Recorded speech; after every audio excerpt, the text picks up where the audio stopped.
said so that was sending a message. They walked on the R turf, and right from the jump, you guys told them where they were at. Awesome job. Okay, game ball.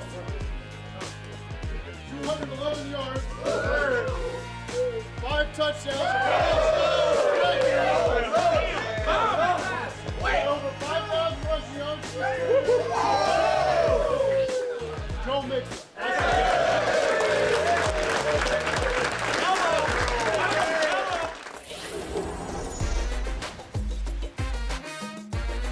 Fantasy Football Happy Hour with Matthew Berry, served by Applebee's. Welcome to the Fantasy Football Happy Hour with Matthew Berry. I am Jay Croucher, and it's like I always say, Matthew Berry, let Joe cook.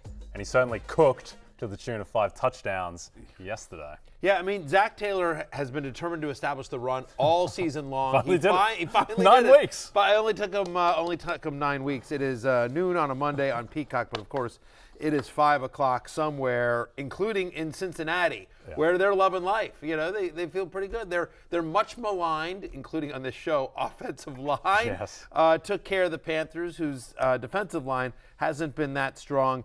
This was a league winner. Like, you know what I mean? Like, if you had this guy on your team, you won your matchup.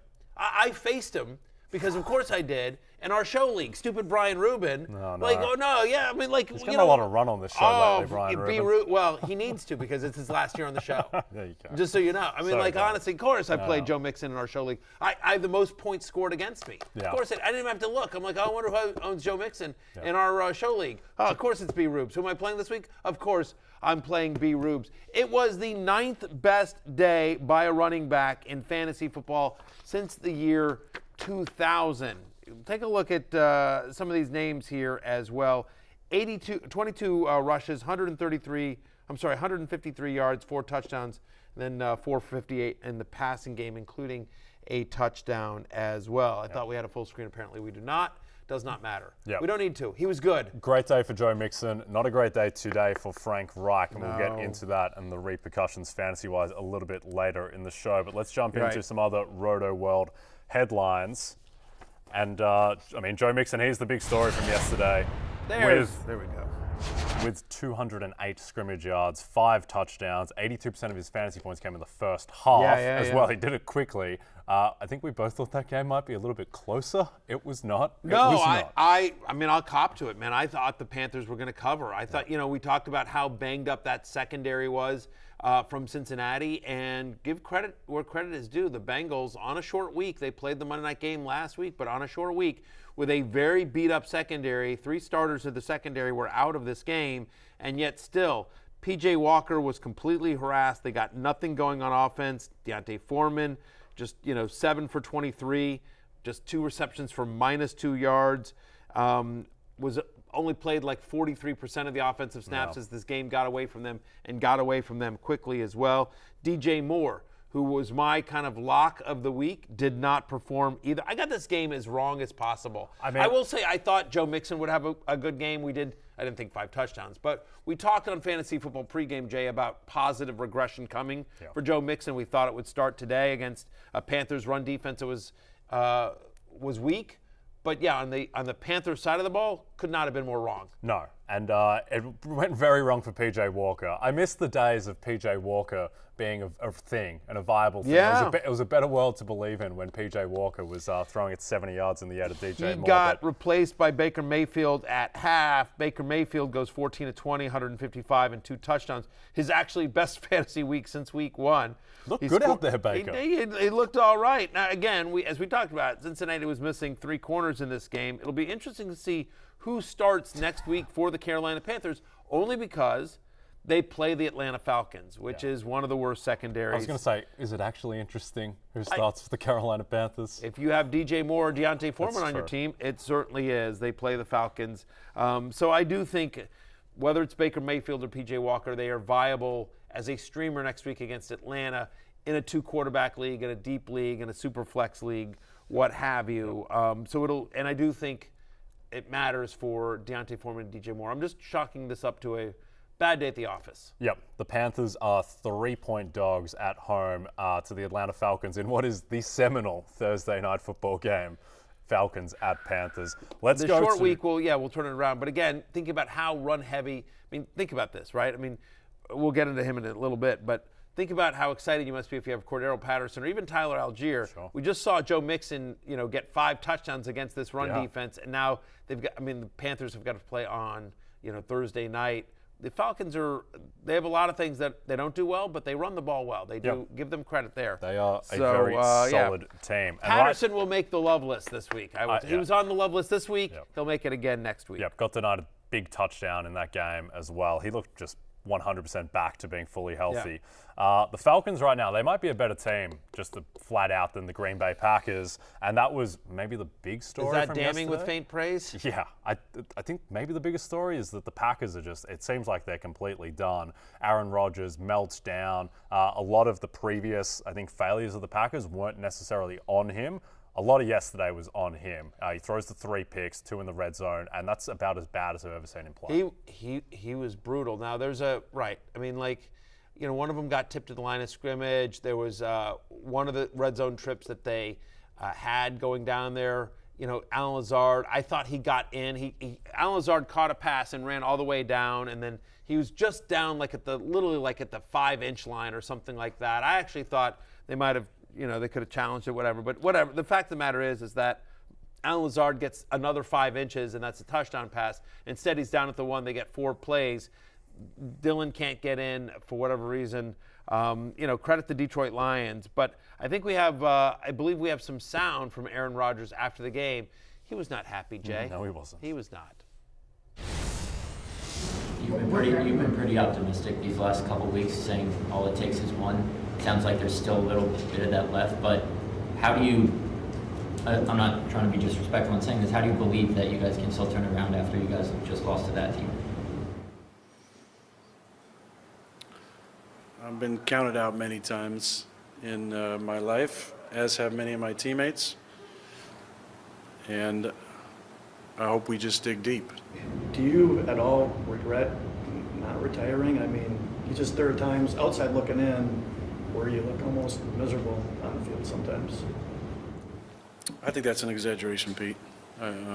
Frustration and miserability are 2 different emotions. So when I decided to come back, it was all in, and I don't make decisions and then, hindsight 2020, have regrets about big decisions like that. So I was all in, and this is a lot of life lessons for sure this year.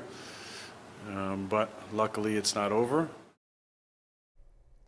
Frustration and miserability are 2 different things. 2 different emotions. To this untrained eye, they look exactly like the same thing. There's heavy overlap on the Venn diagram between frustration and miserability. What are we doing? What the hell was that? Aaron Rodgers is, he's kind of got the Jake Gyllenhaal haircut in Prisoners. I want to unpack that whole thing like there's a Zapruder film.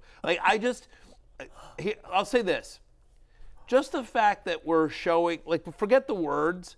Yeah. The fact that we are showing sad Aaron Rodgers video after a game against the Detroit Lions should tell you everything you need to know. This is a guy that for his career owns the Detroit Lions. Even in years when the Lions were good, the Lions are not good this year. They've been plucky.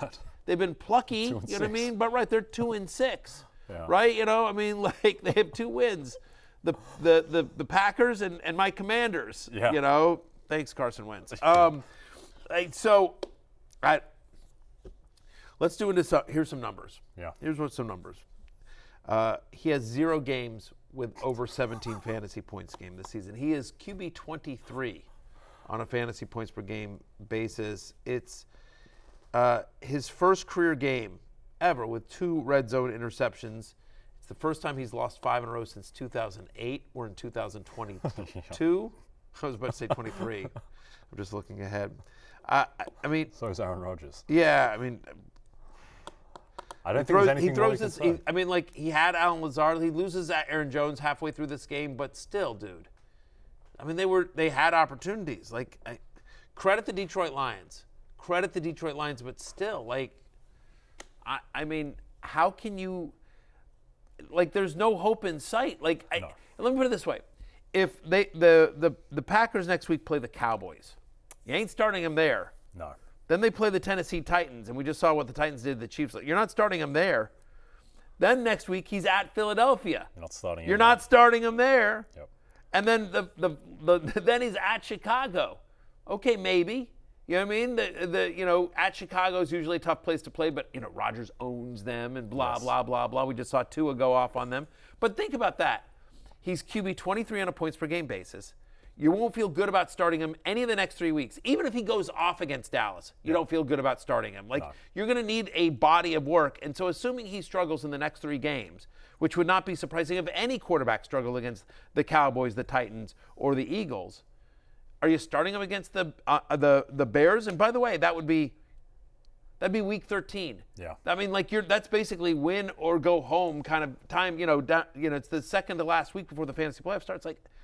Aaron Rodgers should not be rostered in fantasy leagues, period. We talked yesterday about how on Fantasy Football Pregame that Aaron Rodgers, this game was designed for him in a lab to get right. And he couldn't get right. He looked worse than ever. He couldn't get right against the Commanders. Couldn't get right against the vulnerable Giants defense. It's just not going to happen. Now he loses Aaron Jones. I mean, X-ray's back negative. Seems like Jones will be fine. But still. Sometimes, there are some times when two sides split up and both sides go on to have tremendous success. Right? I'm trying to think of a good example of that, right? Both sides thrive, whatever, right? Whatever. I leave ESPN, right? I feel like I'm thriving here, and believe me, ESPN is still keeping the lights on. They're doing just fine. Yes. You know what I mean? So what? Great. Both sides thriving. Perfect. Bingo, bango. But then you think about I'm trying to think Hall & Oates. No one wants Hall. No one wants Oates. You need them together. Everyone loses. Yeah. And I feel like Aaron Rodgers and Devontae Adams, they're like Hall & Oates. Yeah. Or a more recent reference that I can't come up with at the moment. That's all right. A more recent reference might get us into trouble, so that's good. That's what's a good more... Well, what's a good more... someone to research. What's a good... I'm trying to think Tweet at Matthew Berry T. Yeah, exactly. Give me a good reference. I'm just trying to think of right.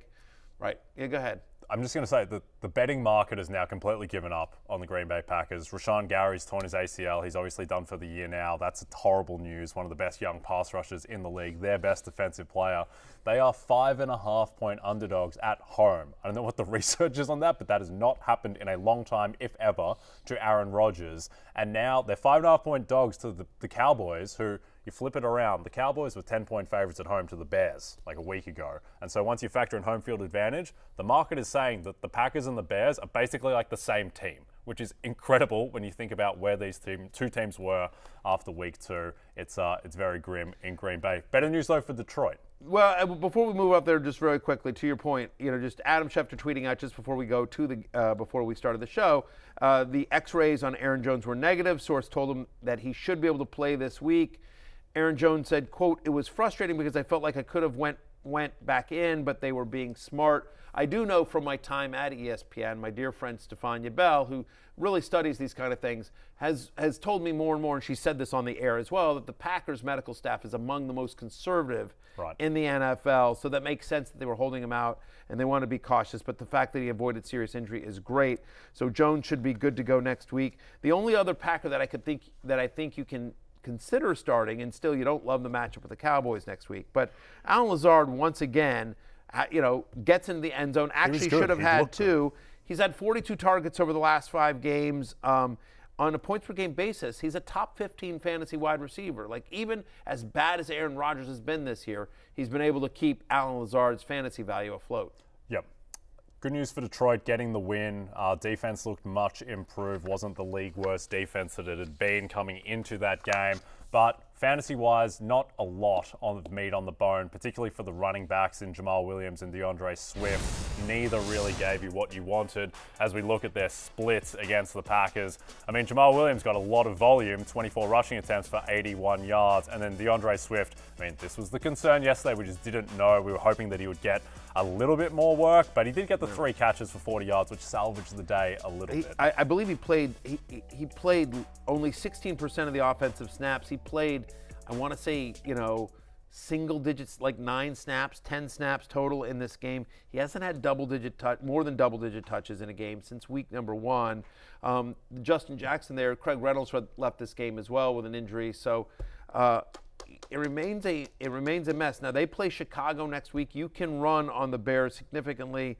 Giants, Buffalo, Jags. So we will see. Hopefully we get more reports. I will say the reporting on DeAndre Swift was pretty good. We expressed caution about him on Fantasy Football pregame. We talked about the fact that if I had both of them, I would prefer Jamal Williams. If you go back and look at my ranks from last week, Jamal Williams was ranked higher than DeAndre Swift. And yeah, at the moment, he's the Detroit running back you want to have. Hang on to DeAndre Swift, though, because we know about the explosiveness. Hopefully, he can just get right one of these weeks. Yep. All right, let's move around in the NFC North to the feel-good Chicago Bears. And disappointing game for Amon-Ra St. Brown, but this was a tough matchup as well. He has had 9 or more targets in every full game that he's played so far this season. Better days are coming for the Sun God. It was a miss. I don't know. What are you going to do? Yeah, it was a bit of a mess. Okay, let's jump to Justin Fields, who set the single game record for a rushing quarterback. And firstly, here is Tua Tagovailoa on Justin Fields. He impressed me a lot. How much rushing yards did he have? He had like 200? 73 something. Jeez. I mean, dude's a baller. Dude's a baller. And, he was making some plays in the pass game as well. But I'm happy for him. I'm happy for the success that he's finding. He's finding himself in this league. And, I think people are starting to recognize more the more he gets out and has those opportunities to play. Just everything. My comfortability in the pocket, just trying to stay calm when, a bunch of chaos is going on around me. And, just trying to lead the guys to, touchdown drives each and every drive. Justin Fields' comfortability wins the head-to-head matchup against Aaron Rodgers' miserability. Here's one of those incredible runs. His ability to stay on his feet and then accelerate. Yeah, I mean, he's blowing past defensive backs. He's blowing past corners. Like, it's ridiculous there. 178 yards, as you heard there in the press conference sound as well. 15 for 178. Here's Mike McDaniel yelling, Justin Fields to just stop it. Stop embarrassing me. He looks angry, Mike McDaniel. I was like, isn't that so funny? Like, Mike McDaniel actually looks angry. Stop embarrassing my team. It's hard not to like Mike McDaniel. Yes. We like Mike McDaniel. We like Justin Fields as well. As you see it here on your screen, more rushing yards in a game by a quarterback than anyone else in NFL history. The obvious names are on this list. We see Michael Vick, we see Lamar Jackson, we see Colin Kaepernick. None of them have ever had a game where they rushed for 178 yards. Michael Vick had a 173 game against Minnesota a number of years back. But Justin Fields, can I talk about one thing that frustrates me? Sure you can. Is that I saw a lot of people last night tweeting like videos or reactions. I follow a lot of people on fantasy Twitter. A lot of people. I can imagine. I mean, well, it's twofold. Number one is I do that because that's an interest of mine. Obviously, it's a huge interest of mine. You like fantasy but football. I also I'm gonna be serious for a second. I feel like it's a sign of support.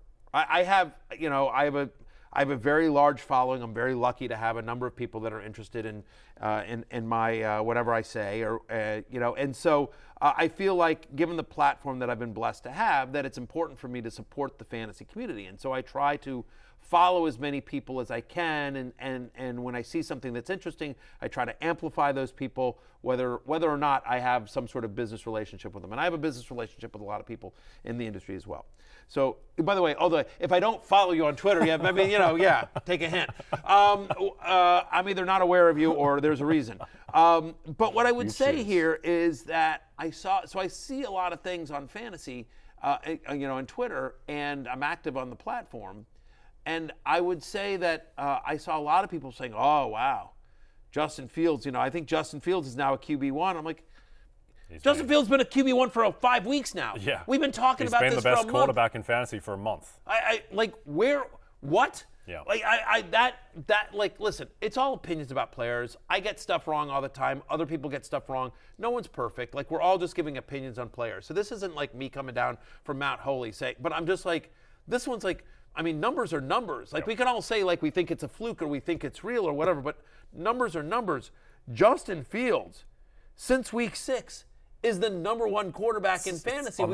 He was on the love list coming into this week, and we talked about him all last week right here on this show, Jay Croucher, about the fact that Justin Fields has been a top 12 fantasy quarterback for a month. Yep. Like, now he's a QB1? Like, what do we do? Wait, what? Is no one watching football? Is it only you and I? I'm not sure there are 5 guys you would want more at the quarterback position than Justin Fields going forward. There might not be 4. There might not be 3, honestly. Okay. The rushing obviously keeps his floor high. Yes. Rushing has made bad quarterbacks fantasy relevant just because of the rushing. But as we talked about on fantasy football pregame Sunday morning, as we've talked about the last couple of weeks, like, he is starting to forget numbers. Justin Fields can play. Like, he's running the offense. We talked about this, like a completely different quarterback after the first couple of weeks to what he has been over the last handful of weeks as well. And oh, by the way, all of a sudden, kind of has some weapons. They've always had a strong run game outside of Fields, right? You have to account for Montgomery and Khalil Herbert. But Darnell Mooney, we've always thought was talented, and now they're finding ways to get him the ball. And there was a Cole Kmet sighting yesterday. Unbelievable. There was a Cole Kmet sighting. Cole Kmet, back from the dead. Undertaker gets, woo, I'm back, baby. That's terrifying. Cole Kmet, thank you very much. Look, I mean, like Cole Kmet yesterday, right? Cole Kmet, 5 for 41, the 2 touchdowns, but also on 6 targets, and we've seen this. Yep. And oh, by the way, over the trade deadline, they added Chase Claypool, and so I agree with you. I think like he's like a top 5 fantasy quarterback the rest of the way. We should probably do a name game. It's Lamar, Hurts, Mahomes, Allen, Fields, right? Isn't he 5th? Yeah, I mean, like. In that order. That's the top 5 to me, I think. Yeah, like you'd rather have him than Brady. Yeah, for sure. I think you'd rather have him than Herbert. Yep, definitely. You'd Burrow, right? I'd take Fields over Burrow at this point. I think with the offensive line concerns, Chase still going to miss a little bit of time. It's close. That one's close. I'd rather have him than Dak. Definitely. Yeah. Tua, that's close. That one's close too, but I think he's top 7. Right he's right there. I'd want to look at the schedule the rest of the way a little bit more, but I mean, he's easy top 7, top 8 the rest of the way. We saw Colin Kaepernick's name on that list, and yesterday, that's what reminded me. That playoff game, the Kaepernick, where he just ran over Green Bay and Lambeau, that's what Fields was like yesterday. It's like, what the hell is this sport? Like, he looks like a revolution out there, and I mean, teams are playing too high safety more than ever before, and Fields is taking advantage of that. He is just running rampant. I mean, I think I'd rather have him than Geno Smith. Yeah. And Geno Smith's been great. Yeah, Geno Smith's been fantastic. We'll be talking about him lots the rest of the week, but let's talk about. So anyway, but Darnell Mooney, he's also back. He's also back. 12 or more fantasy points in 4 of the past 6 games, at least 50 yards in 5 of the past 6. He's got a 28% target share this year, and because of the rushing success of Justin Fields, teams when they play him are going to have to, they're already keeping a spy, and somewhat, but even more so, Mooney's going to see some single coverage, and especially now that they've added Chase Claypool as well. And so, Mooney, 7 for 43 and a touchdown, could have had an even bigger day as well. Yep. By the way, next week, they play Detroit. Yeah. What you said, to your point, well, exactly. I mean, that'll be fascinating, right? Because we just saw Detroit take care of Aaron Rodgers, and now here comes Justin Fields. And to your point, the betting market thinks, that the Bears and the Packers are basically the same. Basically the same. I mean, tell you what, Bears have got a better offense right now than the Packers. Let's jump to Miami, another explosive offense. And let's talk about the backfield, which I think fantasy-wise is the most interesting aspect, because we thought that Raheem Mostert was still going to be the guy, and that Jeff Wilson maybe get gradually worked in, and that it was mainly insurance for Raheem Mostert, but they pretty much split carries down the middle. We talked about this on Fantasy Football Pregame about how Wilson should be, that I'd want to see it on the field, but definitely you should add him, because there's a chance he's going to be, there's going to be much more of a committee than I think people initially think. He played 50% of the offensive snaps. Mostert, friend of the podcast, friend of the show, Raheem Mostert, Raheem the Dream, just 46%. He actually out-touched Mostert 12-10. And so, Wilson had the nice play. He caught the ball for the touchdown. That was a nice run after the catch. I'm not ready to say, I think in my rankings this week I will still have Mostert over Wilson, but it's a lot closer than it would have been a week and a half ago. And so all the concerns we had about Chase Edmonds are actually there now with Jeff Wilson Jr. And, this is a committee, and now they're both – Mostert, who was kind of a, mid-tier RB2, is now sort of probably going to be more of a touchdown-dependent flex going forward, as is Jeff Wilson Jr. They're an explosive enough offense that it might be worth it, but yeah, this is a hit to Mostert's fantasy value, no question. Still clearly a pass-first offense. Let's jump to Tampa Bay, though, where Tom Brady saved the season, and here's what he had to say after the game. That was awesome. That was awesome. How much did this team need an emotional win like that? We needed it. We needed it. We got it. We fought to the end. Defense played great. Made some plays offensively. You know, I know we left a few out there, but it's it's a team's tough team. So got some great players. Glad we won. Awesome for Tom Brady, not necessarily awesome for his fantasy managers. He had 58 pass attempts, which he needed to get to just 280 yards, throws a touchdown finally on effectively the last play of the game. Is it time to give up? Is it time to give up on Tom Brady? Yeah, I mean, here's the thing. All the numbers tell you, like, it should be better. Like, again, the massive passing attempts. Again, like, so many drops. Like, Scotty Miller drops a touchdown. Like, you know, like, the reason they had to drive down there at the end is because Scotty Miller literally misses one that hits him right here. You know, that a professional wide receiver should make that catch. Yep. But there were, Mike Evans, once again, another bad drop from Mike Evans in this one. But, yeah, I mean, he's got the second most passing yards in the NFL this season. And yet, on a fantasy points per game basis, like, he's not a top 10 guy. Yep. They play Seattle this week in Germany. Yes. They didn't want to play my Seahawks on American soil. No, so they chickened out. Yeah, they went did. Across they went across, to Deutschland. Yeah. But, yeah, I mean, Geno Smith is a much better quarterback fantasy-wise than Tom Brady at the moment, which is incredible to say. He's had one or fewer touchdown passes in 8 of 9 games, fewer than 18 fantasy points in 7 of 9 games. Just 15.2 in this one. Like, he's getting there on volume, but the Seahawks have a sneaky good defense. They've played better recently, much better. And so, Seattle and then a bye. Those are the next 2 weeks. Then at Cleveland, home to New Orleans. And so, they're all kind of mid-tier defenses. Yeah, I mean, here's what I would say is it's like, it depends on what you have, but like if there's somebody, I don't know that there's an obvious guy to go grab off the waiver wire, but if there is, but yeah, I mean, like. It's the yards per attempt, which is the thing, because Brady under Arians was so good with the deep ball. That's not there anymore. Like I said before, 58 pass attempts and not even 300 yards.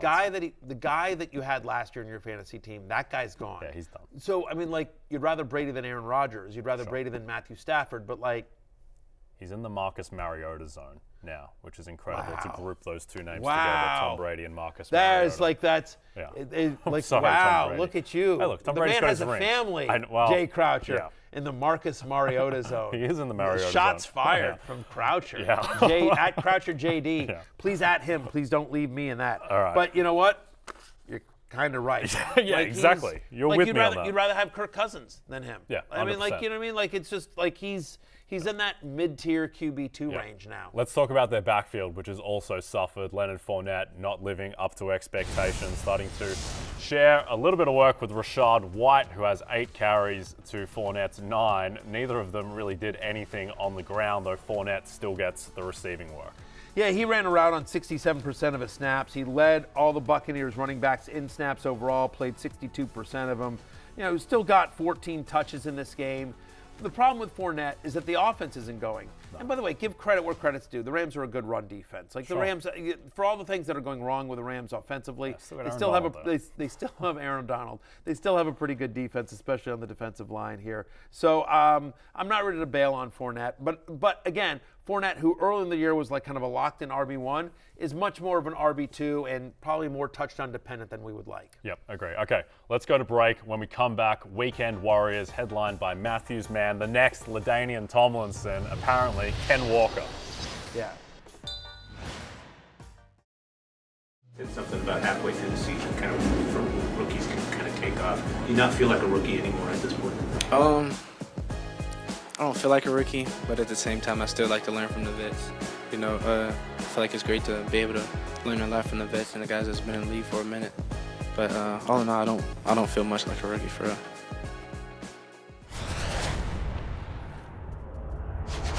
There it is. Ken Walker, not playing like a rookie either. Been an amazing season. I'm sorry, do me a favor. Please refer to him by his full legal name. Ken Walker, league winner. Oh, okay. I thought you were going Kenneth. Or Kenneth Walker.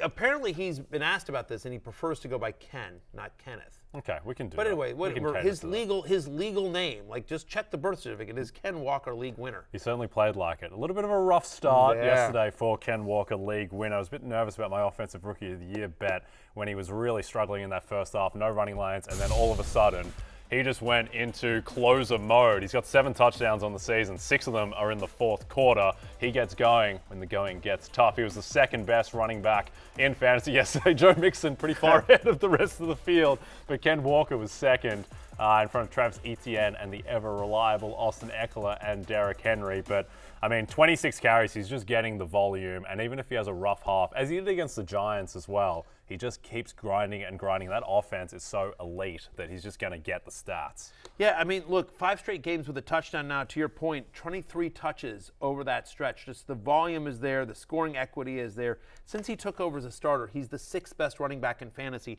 And if you don't have him on your team, it is your fault.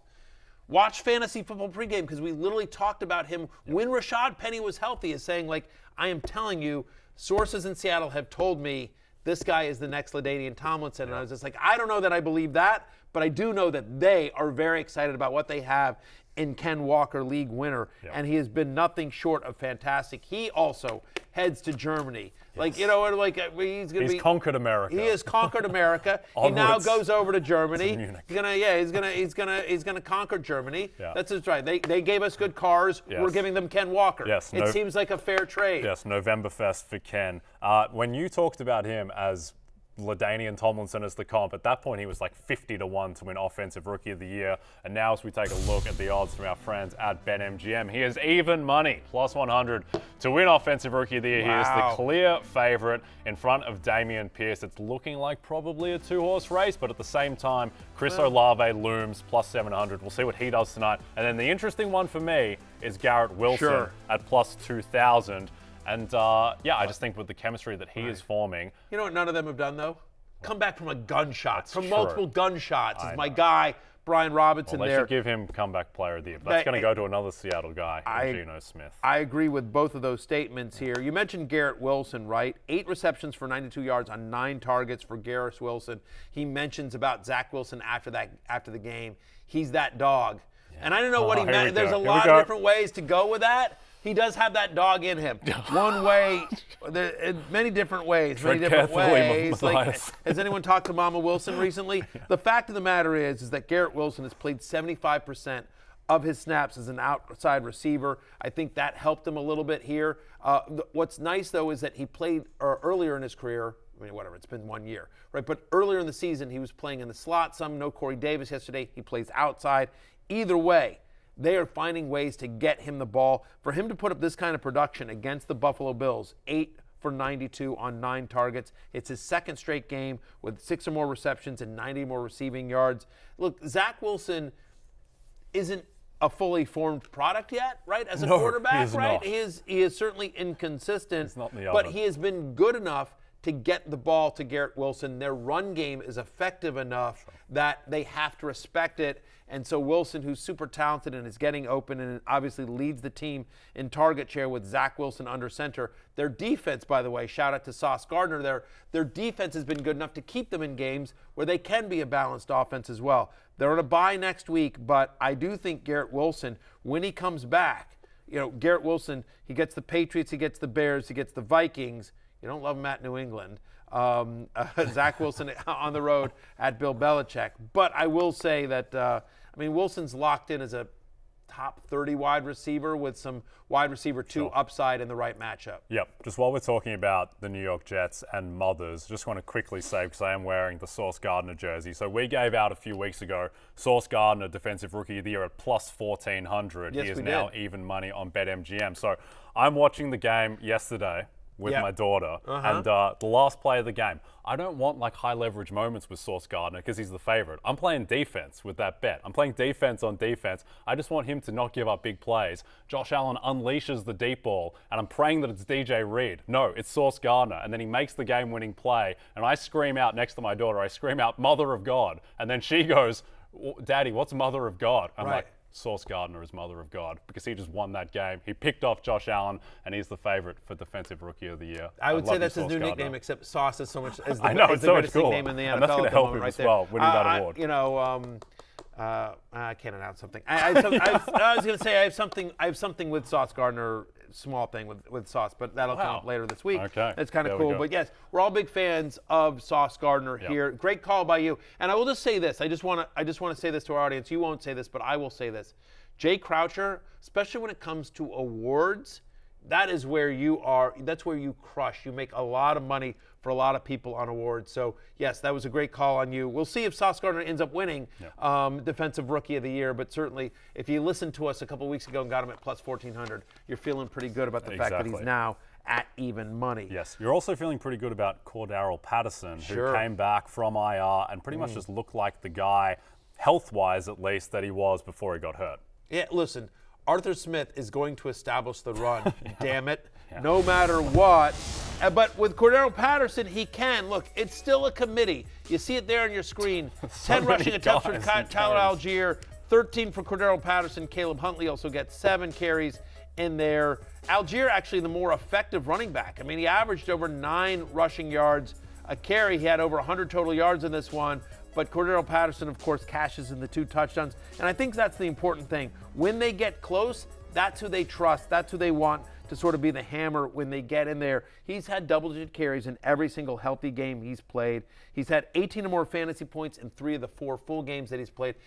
He's a talented running back who was a top 10 fantasy running back last year for much of the year. And it is as run-heavy an offense as there is in the NFL. Guess who's coming to town this week, though? The Carolina Panthers. It's a Thursday night game. It's a Thursday night game. There you go. Yes. By the way, Carolina at Atlanta. Look, I don't want anyone out there ever to bitch about fantasy or sports betting because that's going to save this Thursday night game. Are you kidding me? It's going to save America because everyone in America is watching that game, and you better have a bet on it, and you better be playing fantasy. I will say this. I'm going to get political here for 1 second here. We don't like to do that. But tomorrow is an election day. And if you are eligible to vote, I encourage everyone out there, please vote. Please, please, please vote. And I would just say selfishly, if there is a ballot on your state to make sports betting legal, yes, vote for that person. If there is a candidate in your area that is pro sports betting or pro DFS or pro fantasy, vote for that person. Yes. It's the land of the free. It's the land of the free. And you should be allowed to make wagers on crappy games like Falcons and Panthers. This is what elections are for. This is what elections are it's for. It's all about the Panthers plus 3. Right, exactly. Our forefathers fought for a free country so that we could do same-game parlays. Yes, they fought for Josh Palmer props. Let's talk about that guy, Josh Palmer, who cashed all his overs. 8 receptions, 1,000% he did. 106 yards. Yes. He's the guy. Most people haven't read the entire Declaration of Independence, but if you look at the very fine print at the very bottom, it just says, this land of liberty, life, and promo code Barry at BetMGM is what. Yes, that is what we are fighting for: life, liberty, and the pursuit of Barry boosts on BetMGM. Once again, promo code Barry. Your first bet is risk-free up to $1,000. BetMGM.com when you use the promo code Barry. I'm a company man. I'm also a Josh Palmer stan. And he crushed yesterday. He did crush it. We thought that he was going to do so. His usage without Keenan Allen, without Mike Williams. Mike Williams still not in the fray. Keenan Allen, who knows what the hell is happening with Keenan Allen.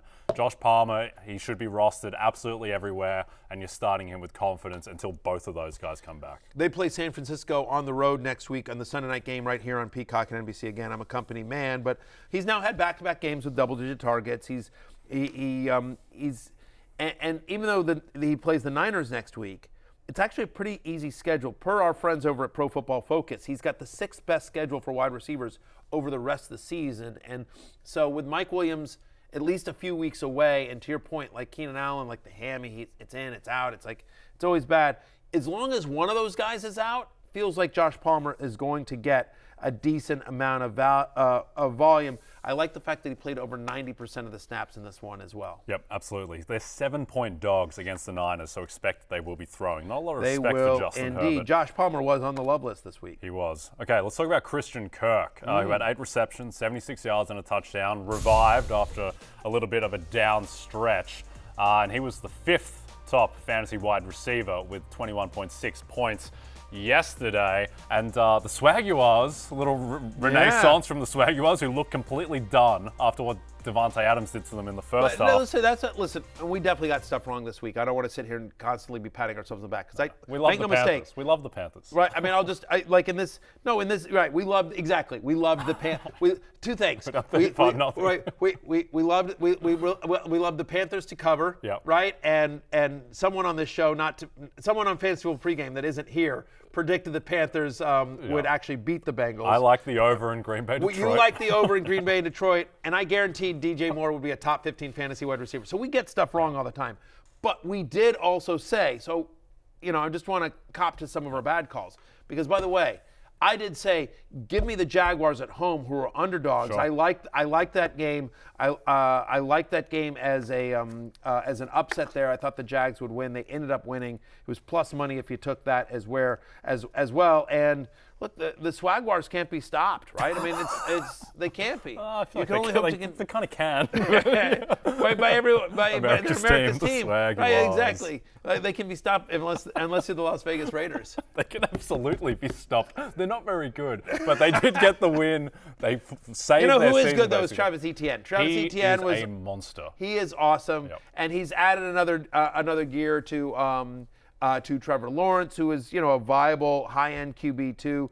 Kirk has a nice game. He's now had 7 receptions and 75 yards in 2 of the last 3 games. It's his 5th game this year with over 17 fantasy points. Remaining one of the better draft day bargains. I mean, his ADP was in the 40s among wide receivers, and so, they found something with Etienne, they found something with Evan Ingram, and Christian Kirk is the kind of the lead of that passing attack, at least until maybe Calvin Ridley shows up next year. The Swaguars suddenly live again in the AFC South, just 2 games back of the Titans, and they play them twice more. All right, we're going to break now. When we come back, get negative with some Sunday Scaries, Matthew Berry. Yeah.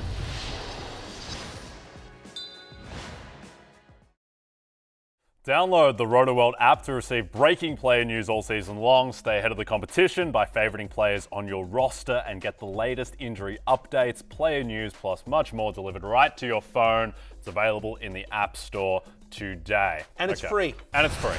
It's free. It's totally free. That means you pay no money for it. Right. Totally free. Let's talk Sunday Scaries, and let's start off with the man who was shut down by this man. Not Jay Croucher, but Sauce Gardner. Yeah. And as I always like to say, as Omar Little said in The Wire, you come at the source, you best not miss. Gabe Davis came at the source, and he missed. And 2 receptions, 33 yards. 2 receptions, not that far off his season average. Because it hasn't gone great for Gabe Davis. Yeah, it's his 4th game with 3 or fewer receptions, fewer than 40 receiving yards. He's had only 1 game this year with a target share above 17%. And yet, Jay Croucher, I think you got to still keep starting him. Well, I mean, you nailed it last week with your call that he is East Coast Mike Williams, who you just have to start and you grit and bear it, and it's either going to happen or it's not, but you have to start. Yeah, I mean, listen, there was sort of a Hail Mary-ish play towards the end of the game that almost basically went through his hands. And if he comes down with that one, I mean, again, the narrative changes. They're going to take big play shots with him. Yep. He is talented enough with a quarterback who is talented enough that it's going to pay off more often than not. Again, there's going to be days like this. Mama said there'd be days like this. But the fact is that when we look at the end of the year, he's going to wind up as a top 20-ish wide receiver. And I just think trying to predict when it's going to be a good game, when it's going to be a bad game, I think it's going to be tough. Look, he's had 6 or more targets in 3 of the past 4 games. And if you're telling me here's a talented young wide receiver who's shown a propensity to score touchdowns, who's getting 6 or more targets from Josh freaking Allen, more often than not, that's going to work out for you. So I'm still sticking by Gabriel Davis. They play the Vikings next. They're at home against the Vikings. Then they're home against Cleveland. Then they play the Lions on Thanksgiving as well. You like that matchup. So, the next 3 weeks, I think I'm still in on Gabe Davis here, despite 5.3 fantasy points. I know it was bad, but I'm sticking by my guy. Yeah. Let's also just monitor the Josh Allen elbow situation, which, it should be fine, but that looked pretty bad on some angles. And then his next throw after that, he short-armed on third down. Got a fair bit of length on the fourth down throw, so he's probably okay. But exactly. Just something to monitor. So it means he can no longer throw it 85 yards on a rope. Maybe it's only 67 yards. 75, Still the best quarterback performance of last year to me was he needs to shave the mustache. Yeah, that's the problem. Right. I honestly think there's something about the mustache. It's the same with Rodgers' haircut, the Jake Gyllenhaal prisoner's haircut. I'm telling you, 1,000%. What are we doing, guys? Yeah. Right? Someone do a study on Josh Herbert with the frizzy hair and Josh Herbert with a buzz cut. What are we doing, guys? Don't mess with your hair. Take it from somebody who understands what happens. Every hair is precious. Yes. Take it from me. Hair every hair is precious. Yeah. Yeah. Good games from Devin Singletary are pretty precious at the moment as well. He has not done much in that supposedly explosive offense that did very little against the Jets. Yeah, that was tough. The problem is that Singletary is probably more in flex territory now for me. Nyheim Hines got a little bit of work in this one. We expect his usage to increase as well.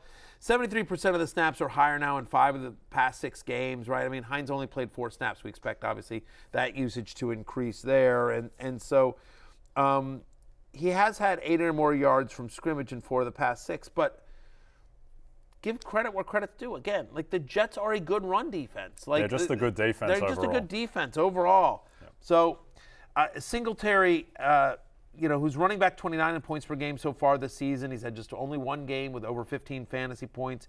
He's had single-digit fantasy points 3 of the last 4. Again, he's, running back 29 points per game, that's about right. He's a flex. That's what he is. He's a flex, and ideally in your flex, you're using a wide receiver. But in bye weeks, in right scenarios, I think you can use him more. Minnesota, their next opponent, has a very good run defense, but you can attack them you can attack them through the passing with your running backs, and whether that'll be Singletary or Hines remains to be seen. But yeah, he's a flex. I project him to get better the rest of the way just because every single season Josh Allen's passing yards fall off a cliff as it gets colder in Buffalo, as you'd expect, so they should be running the ball more. Let's jump into a couple of Indianapolis Colts. Now, the Indianapolis Colts franchise could just be the rundown item on Sunday Scaries as they let go of Frank Reich after getting embarrassed in New England. Mac Jones didn't even have to do anything. But let's talk about Michael Pittman hang first. I'm going to read this.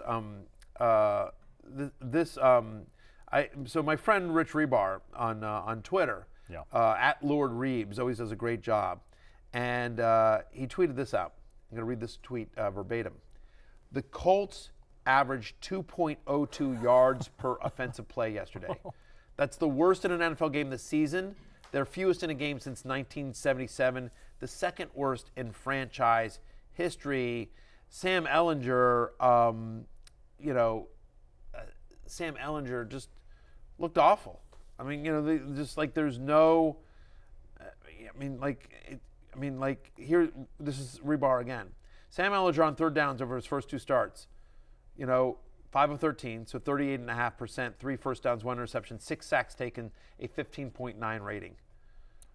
He just, he can't stay on the field. No. And it's the offensive line. The whole thing looks broken, and you feel bad. Look, I never want to celebrate somebody losing their job.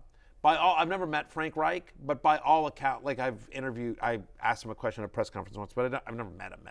You know what I mean? But by all accounts, from people around the NFL, he's a good man. Yep. He is a good man, a family man, and so when somebody like that gets fired, it's not just him, but it's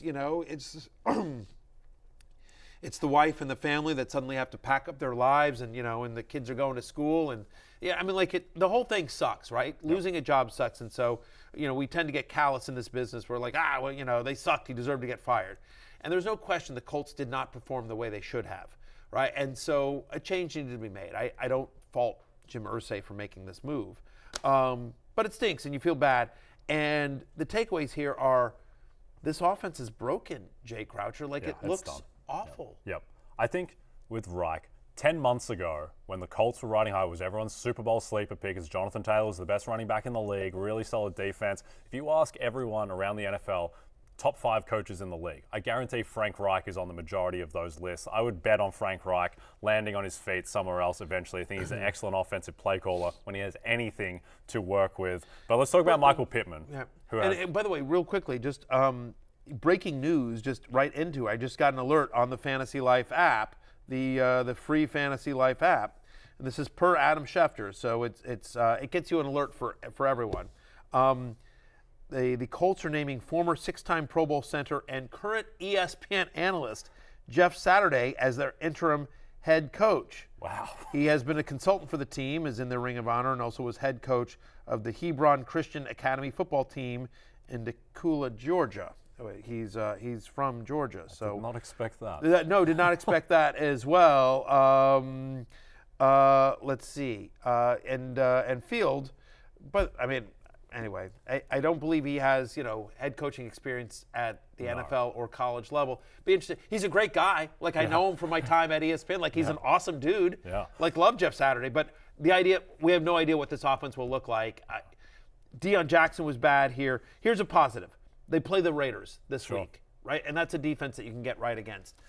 I think you're still hanging on to Taylor and Pittman. Yep. The rest of it, I think you can just sort of just burn it all down at that point. Right? Or Deion Jackson. And again, let's see what if he starts.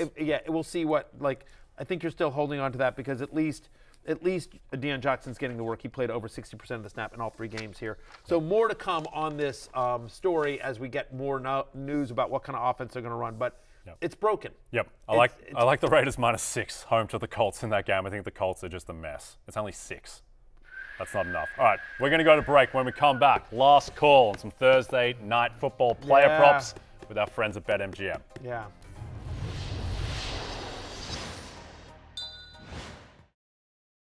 The action never stops at BetMGM, Matthew Berry. Sign up now using bonus code BERRY, BERRY, and your first wager is risk-free up to $1,000. Simply download the BetMGM app today or go to betmgm.com and enter that bonus code BERRY to make your first wager risk-free up to $1,000.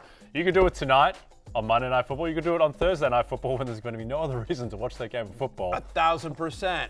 Or do it now, get your risk-free first bet in, win with what we're about to tell you to do, and then you've got all this money to play with on Thursday night. Or you can lose, and it's risk-free, and you can bet it on Thursday night. And you'll still have money left over. Exactly. The most important part of this segment is the promo code BERRY. Yes, it is. BERRY at betmgm.com. Let's talk Monday Night Football props. Sir. Ravens at Saints from our friends at BetMGM. A lot of Alvin Kamara. In fact, they're all Alvin Kamara.